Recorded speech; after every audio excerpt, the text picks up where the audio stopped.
Hi guys, welcome back to my channel. So for today's video, I'll be sharing on my first trimester symptoms and my personal experiences. So if you're also going through first trimester or if you are trying to conceive, I hope you find this video helpful and let's get started.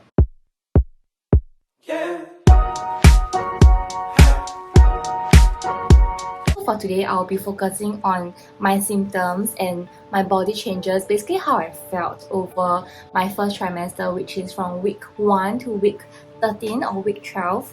I did wrote down like my notes in the iPad because I was so afraid that I will forget. This is my week 1 to week 12 pregnancy update. The purpose of this video is basically to share with people who are also going through first trimester or even people who are trying to get pregnant, like what to expect during first trimester. Of course, the symptoms will vary from person to person. What I felt might not be what another woman will feel.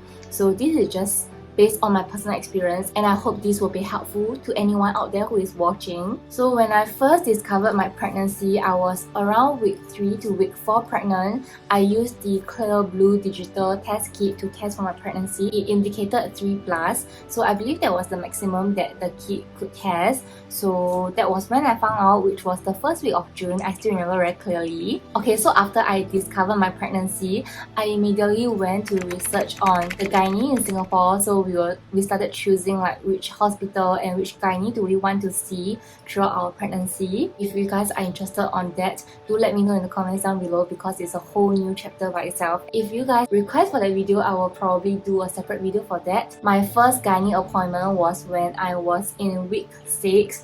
I wanted to see my gynae as soon as possible because before I found out that I was pregnant, I actually attended a wedding. I think that was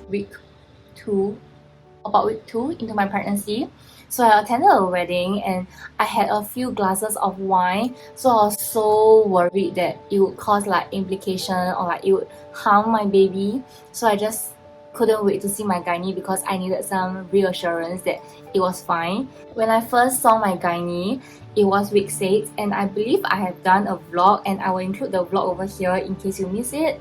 So during week 6, I did my scan, my consultation. At that point of time, the shape of the baby was not fully formed yet. So if you did watch my vlog, you will have seen the scan of the baby. It was just like a small cell. Moving on to pregnancy cravings. So during my first trimester, I was craving for a lot of like spicy food, sour food. I literally crave for hot pot every single day. I could eat Hai every day. I only had appetite for like very spicy or very salty food. I also crave for like orange juice. So the best food for me at the point of time was tom yum because it's sour and it's also spicy. And I had such good appetite whenever I eat Thai food. So like Chinese food, Thai food, spicy food, orange juice. Oh, give them all to me. Then other than that, I have this like weird craving for Coke. I don't usually drink Coke before I was pregnant. I was craving for Coke almost every single day. Like after every meal, I would feel like bloated. Okay, I will talk about the bloating part later. But I crave for Coke almost every single day, like after meal. On top of my cravings, some things that changed in my diet would be I started taking fruits. Like I do take fruits every single day, but kiwi in particular, so I started taking kiwi every single day. And on top of that, I also eat like blueberries, orange or apple. So I try to eat at least like 3 types of fruits every single day. But kiwi is a must. Oh, I used to do intermittent fasting before I got pregnant. I only eat from 12 p.m. to 8 p.m. Hey guys, so this is actually 30 minutes later because My food came. okay, let me continue. Where did I stop? I think I was talking about intermittent fasting. So before I got pregnant, I used to do intermittent fasting. So of course, with the baby, I can't do intermittent fasting anymore because I need to intake more nutrients, and I do feel very hungry if I skip breakfast. That's another dietary change since I'm pregnant. Moving on to the symptoms wise, thankfully I did not feel any morning sickness. So throughout my entire first trimester, it was extremely smooth for me, and I can't be more thankful for the baby for making it so easy for me.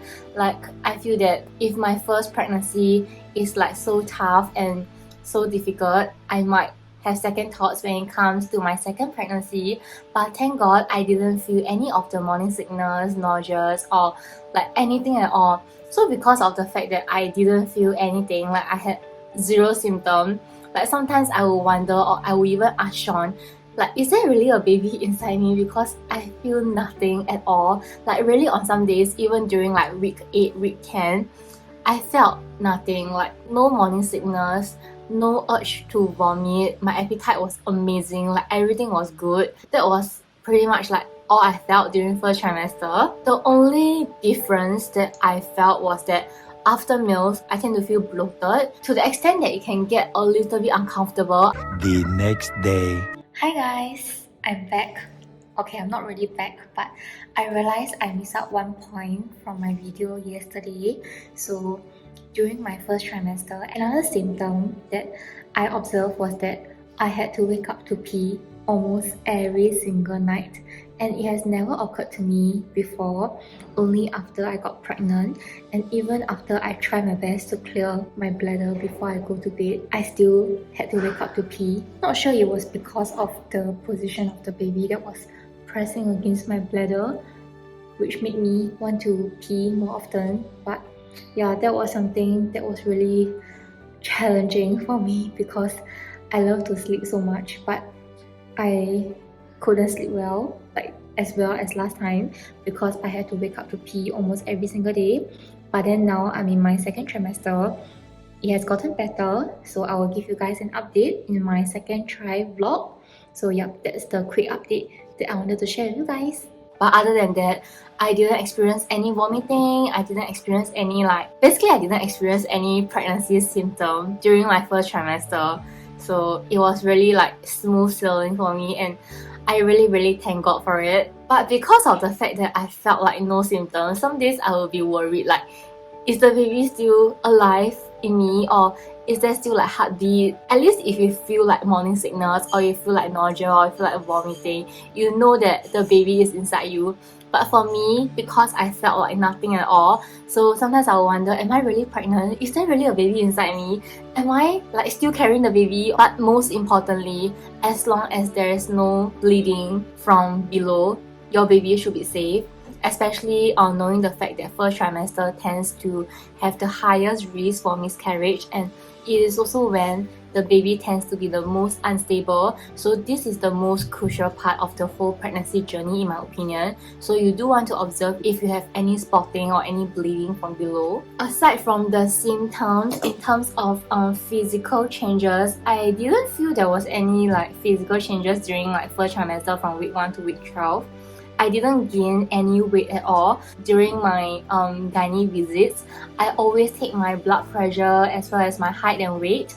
But during my first 2 appointments, which was during my first trimester, I did not gain like any weight. So my weight during the first trimester was still the same compared to before I got pregnant. Emotionally also nothing much. It just took me like a few weeks or a few days to accept that I'm really pregnant.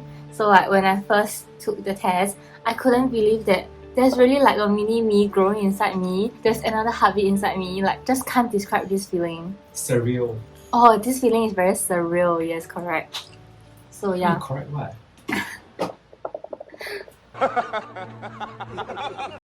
Moving on to week 11 to 13, so that was when I did my detailed scan as well as the test for Down syndrome and all the other genetic issues. Oh, and also the blood test. So I did include the blood test in my vlog. The baby is fine and growing well. Before I conclude today's video, just want to share with you guys that the only supplement that I took during my first trimester was folate acid. In fact, I started taking since my honeymoon. So I came back from my honeymoon in January. I did some research online.